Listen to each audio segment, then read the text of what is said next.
નમસ્કાર ખેડૂત મિત્રો, વિશ્વાસ એગ્રો એજન્સી રાણપુર ખેતી માહિતીની યુટ્યુબ ચેનલમાં હું ધુડાભાઈ સર્વ ખેડૂત મિત્રોનું હાર્દિક સ્વાગત કરું છું. આમ જોવા જઈએ તો કે આ વર્ષે જીરુંનું વાવેતર ઘણું બધું થયું છે અને ઉતાવળમાં ખેડૂતો કપાસ ખેંચી અને જીરું કર્યું હોય ત્યારે ઘણી વખત નિંદામણ નાશક દવાઓનો ઉપયોગ થયો નથી થતો, પેન્ડીનો ઉપયોગ ઓછો થયો છે અને ઘણા બધા નિંદામણો થયા છે. તો ઘણા બધા ખેડૂત મિત્રોનો ફોન આવે છે કે ધુડાભાઈ આમાં જીરામાં નિંદામણ આવે કે નહીં, તો જીરામાં કયું ખડ બળે, ગોળ પાન પટ્ટી પાન ધરોડી ખાર્યું ખૂતેલું હામું મળશું, કયા કયા ખડ બળે એના વિશેની આજે આપણે વાત કરવાના છીએ. એમાંય આજે આપણે યુટ્યુબની ચેનલમાં માન્ય શ્રી અદામા ઇન્ડિયામાંથી દવે સાહેબ પધારેલા છે. તો આપણે દવે સાહેબ પાસેથી માહિતી મેળવીએ કે જીરાની જે જીરા માટે નિંદામણ નાશક કઈ કઈ દવા આવે અને જીરામાં કયું કયું ખડ બળે, તો એ વિશે આપણે દવે સાહેબ પાસે શાંતિથી સાંભળશું કે જીરામાં નિંદામણ નાશક કઈ દવાનો ઉપયોગ કરવાથી ખેડૂતોને ફાયદો થાય. તો દવે સાહેબ તમે અમારા ખેડૂત મિત્રોને જણાવો કે જીરામાં નિંદામણ માટે કઈ કઈ દવાનો ઉપયોગ કરી શકાય. ચોક્કસ છે. નમસ્કાર ખેડૂત મિત્રો, હાલમાં રવિ સિઝનની અંદર તમે જે જીરાના પાકનું વાવેતર કર્યું હોય અને એ પાકની અંદર જો તમારે નિંદામણની સમસ્યા હોય તો એ નિંદામણની સમસ્યાથી તમે સમાધાન મેળવી શકો છો. થોડીક કાળજી અને ચોકસાઈથી જો તમે દવાનો ઉપયોગ કરશો યોગ્ય સમયે યોગ્ય માત્રામાં, તો તમે સારામાં સારું પરિણામ એમાં મેળવી શકશો. સૌપ્રથમ તો જીરાના પાકમાં કઈ નિંદામણ માટે કઈ દવાનો ઉપયોગ કરવો જોઈએ. પહેલી વાત કે તમારા જીરાના પાકમાં જો સાંકડા પાનના એટલે કે ઊભા પાનમાં જે નિંદામણો હોય, જેમ કે કાળિયું, ખારિયું, સામો, કુતેલા, ધરો, આવા પ્રકારના જે નિંદામણો છે ઊભા પાનવાળા, તો એના માટે અદામા કંપનીની એક પ્રોડક્ટ છે જેમનું નામ છે એજિલ. આ એજિલ દવાનો ઉપયોગ તમે જીરાના પાકમાં, ઊભા પાકમાં એટલે કે જીરું પલળી જાય, નિંદામણ પલળી જાય એ રીતે કરો તો તમારા જીરાને તલભારે નુકસાન કરતું નથી. ટૂંકમાં એજિલ દવા એક એવી દવા છે કે જીરાને નુકસાન પહોંચાડ્યા વગર કુપડા પ્રકારના એટલે કે કાળિયું, ખારિયું, સામો, કુતેલા, ધરો આવા નિંદામણ ઉપર આ કાર્ય કરે છે. આ દવાનો છંટકાવ એક પંપની અંદર 25 થી 30 ml પ્રમાણે કરવાનો હોય છે. આ દવાનો જ્યારે તમે ઉપયોગ કરો છો તો પહેલા પાણી પાઈ દેવાનું અને ત્યારબાદ ભેજવાળા જે છે એ માટીની અંદર ટૂંકમાં આ દવા જે છે છંટકાવ કરવાની હોય છે. આ દવાનો ઉપયોગ કરો ત્યારે પટ્ટી નોઝલનો ઉપયોગ કરો તો તમને વધુ અને સારું લાંબુ પરિણામ જોવા એમાં સારી રીતે મળશે. બીજી વસ્તુ મિત્રો તમને એ કહેવાનું છે કે આ જે દવા છે એ દવા તમે જ્યારે છંટકાવ કરો છો તો છંટકાવ થઈ ગયા બાદ માત્ર 3 કલાકની અંદર આ એની પ્રક્રિયા શરૂ કરી દે છે. નિંદામણ ઉપર દવા લાગી ગઈ એટલે નિંદામણ જમીનમાંથી ખોરાક અને પાણી લેવાનું બંધ કરી દે છે. પરંતુ જ્યાં સુધી એ નિંદામણમાં ખોરાક હોય ત્યાં સુધી એ તમને લીલું જોવા મળશે. એટલે એજિલ દવાનો ઉપયોગ જ્યારે તમે જીરાના પાકમાં કરો છો તો જીરામાં આ દવા છટાઈ જાય પછી તમારે 2-3 કલાક પછી કોઈ ખાતર આપવું હોય, પાણી આપવું હોય તો તમે આપી શકો છો, એમાં મૂંઝાવાની જરૂર નથી.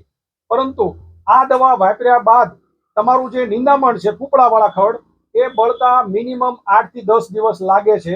તો એની પહેલા કોઈએ પણ દાળિયા બેસાડી દેવા નહીં, કારણ કે આ ધીમી ગતિએ તમારા નિંદામણ ઉપર કામ કરે છે અને જુરાને કોઈ પણ પ્રકારનું નુકસાન પહોંચાડતું નથી. એટલે કે જીરું પીળું ન પડે, પાછું ન પડે, ઊભું ન રહે, એની વધ અટકતી નથી. ઉલટાનું આપણે એક યુરિયા ખાતરનો ડોઝ આપ્યો હોય લીલું થાય એવી રીતે આ એજિલ દવાથી જીરું જે છે એ લીલું છમ થાય છે અને કૂપડાવાળા નિંદામણો આનાથી નિયંત્રણમાં આવે છે.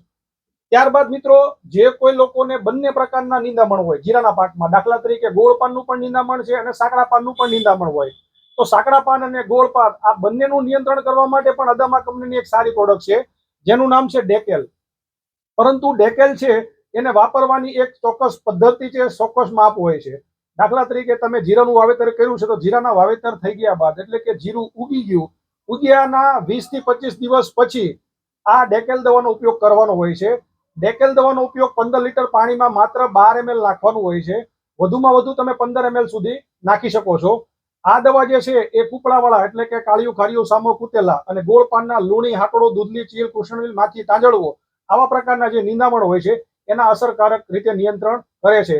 ડેકેલ દવાનો છંટકાવ જ્યારે તમે મારશો તો તમારા જીરાના પાકમાં ગોળ પાનનું નિંદામણ છે એ 3 દિવસની અંદર મરી જતું હોય છે.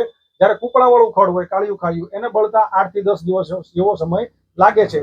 પણ મિત્રો આ દવામાં કાળજી એ રાખવાની છે, જો યોગ્ય માત્રામાં યોગ્ય માપથી તમે દવાનો છંટકાવ કરો છો, યોગ્ય સમયે કરો છો તો કોઈ જાતની તકલીફ પડતી નથી. પરંતુ ભૂલથી જો તમે વધારે પ્રમાણમાં નાખી દો તો સામાન્ય તમારી જે જીરાની જે ઉપરનો જે ટોસું છે કે સામાન્ય પીળા કલરની તમને અથવા તો સામાન્ય જીરું પીળું તમને જોવા 2-4 દિવસ માટે મળી રહેશે. અને એવું ન થવા દેવું હોય તો તમે એને ભેગું તમે આ ફ્લેમબર્ગ એટલે જે પીજીઆર પ્રોડક્ટ છે તો એને 25 ml પ્રતિ પંપથી ડેકેલની ભેગી છંટકાવ કરશો તો તમારું જીરું નથી પીળું પડતું, નથી પાછું પડતું અને નિંદામણ ઉપર સારામાં સારું નિયંત્રણ તમને જોવા મળે છે.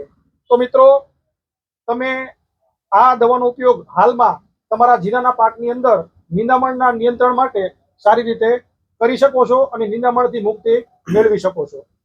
તો સાહેબે જે માહિતી આપી કે એજિલ થી તમે જો એજિલ છાંટેલું હોય તો ખાતર નાખેલું હોય એવું અને 10 દિવસે એજિલ ખડ બાળી દેશે પટ્ટી પ્રકારના. ત્યારબાદ જો આ ડેકલ છાંટેલું હોય તો તમે 2 થી 3 દિવસ સુધી જીરું પીળું લાગશે પણ આમ ખડ બધા બળી જશે, જીરા સિવાયનું ગોળ પાન ને પટ્ટી પાન બંને બળી જશે. એટલે ખેડૂત મિત્રોએ બીવવાની જરૂર નથી. એટલે ઘણા બધા ખેડૂત સાહેબ બીવે છે કે ભાઈ આ તમે છાંટ્યું તો 2 દી મારું જીરું વીવાઈ ગયું, પણ એવું કઈ થતું નથી. એટલે જે ખેડૂત ને એવી આમ કોઈ બીક ના હોય એ પ્રમાણે તમે જો આનો 12 થી 15 ml નો છંટકાવ કરી દો અને સાથે 25 થી 30 ml નાખો તો જીરા સિવાયનું તમામ ખડ બળી જાય છે. તો આ જીરા વિશે આ ઉપરાંત હવે આપણે નવો વિડીયો મૂકીએ ને તારે ફિલ્ડ નો મૂકવો છે કે જે ખેડૂત મિત્રે આનો છંટકાવ કર્યો છે ડેકલ નો કે એજિલ નો છંટકાવ કર્યો, જો કે એજિલ થી કોઈ પણ પ્રકારની તકલીફ છે જ નહીં, એ તો પટ્ટી પાન બળી જાય છે.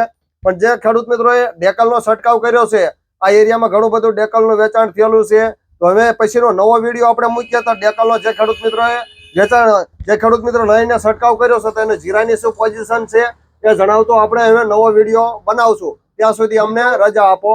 બીજું મિત્રો તમને કહી દઉં, જે ધુરા શેઠે વાત કરી એ પ્રમાણે ઘણા ખેડૂતો મૂંઝાતા હોય કે ભાઈ અમુક દવા ગોળ પાનની અને સાકડા પાનની ભેગી આવે છે, જેમ કે આ ડેકેલ દવા છે એનો જો તમે વધારે માપથી ઉપયોગ કરો છો અથવા તો વધારે જાડું છટાઈ જાય તો સામાન્ય જે શેઠે વાત કરી એ પ્રમાણે પીળું પડી જાય કે 2-4 દિવસ પાછું પડી જાય, પણ એનો મતલબ એવો નથી કે જીરું નાશ થઈ જાય તો એનું બળી જાય. આનાથી ખાલી એ 2-4 દિવસ ઊભું રહી જાય છે, પણ એની સામે બીજો ફાયદો એ થશે કે એમાં ફૂટ વધારે થશે અને અઠવાડિયાની અંદર એ જીરું પૂરા બળથી વધશે અને ફૂટશે વધારે. એટલે પરિણામે તમને આ દવામાં જે છે એ કોઈ પણ જાતનું નુકસાન પહોંચતું જીરાને નથી. એટલે હાલમાં સાહેબ ખેડૂત મિત્રો બેતા હોય કે આ તમારી દવા છાંટવાથી અમારે જીરું પીળું પડી ગયું, બગડી ગયું. હા, અને આ ઉપરાંત સાહેબ આ ડેકાલી કયા કયા પાકમાં હાલે જીરું? ડેકેલ દવા જે છે એ જીરા સિવાય તમારે તમારા વિસ્તારમાં અજમા હોય, ડુંગળી હોય, લસણ હોય, વરિયાળી હોય, આ તમામ પાકની અંદર તમે આ દવાનો ઉપયોગ કરી શકો છો. ડુંગળી લસણમાં આ દવાનું પ્રમાણ હોય છે 20 થી 25 ml હોય છે, જ્યારે વરિયાળી, અજમા અને જીરા જેવા પાકની અંદર માત્ર 12 ml હોય છે. અને જીરું કે વરિયાળી ઉગ્યા પછી 25 દિવસે તમે આ દવાનો ઉપયોગ કરી શકો છો, તો કોઈ પણ જાતનું નુકસાન આવતું નથી. તો સાહેબે જે માહિતી આપી એ પ્રમાણે જો આપણે અનુસરીએ તો ખેડૂત મિત્રોને ઘણો બધો ફાયદો થાય. હવે પછીનો આપણે નેક્સ્ટ વિડીયો બનાવશું આ ડેકલ દવાનો. જે ખેડૂત મિત્રો ઘણા બધા ખેડૂત મિત્રો ડેકલ નો છંટકાવ કર્યો છે એ ખેડૂત મિત્રોને કેવું રિઝલ્ટ મળ્યું છે અને આ છાંટવાથી એમને નિંદામણમાં કેવો પ્રશ્નો થયો હતો, તો દાળિયાનો ખર્ચો કેટલો બચ્યો છે, આ દવા છાંટવાથી એમને કેટલા રૂપિયાનો બચાવ કર્યો છે એના વિશે વાત કરી. ઘણા બધા એવું સોશિયલ મીડિયામાં એવી વાતો કરે કે આમને ડબલા વેચવા છે એટલે જાહેરાત કરે, પણ એવું નથી. આનાથી ખેડૂત મિત્રોને કેટલો ફાયદો થયો છે એના વિશેની પણ આપણે ચર્ચા કરીએ છીએ. એટલે કે ખેતી દેશની તાકાત, એટલે ખેડૂતને જો તાકાતદાર બનાવવો હોય તો અદામાનું ડેકલ વાપરે કે એજેલ વાપરે તો ખેડૂત મિત્રોને નિંદામણનો પ્રશ્ન હલ થાય અથવા તો મજૂરીનો ખર્ચો પણ ઘણો બધો બચી શકતો હોય છે. હવે પછી અમે ખેતરનો નવો વિડીયો બનાવીએ, ત્યાં સુધી અમને રજા આપો. આવજો, આભાર.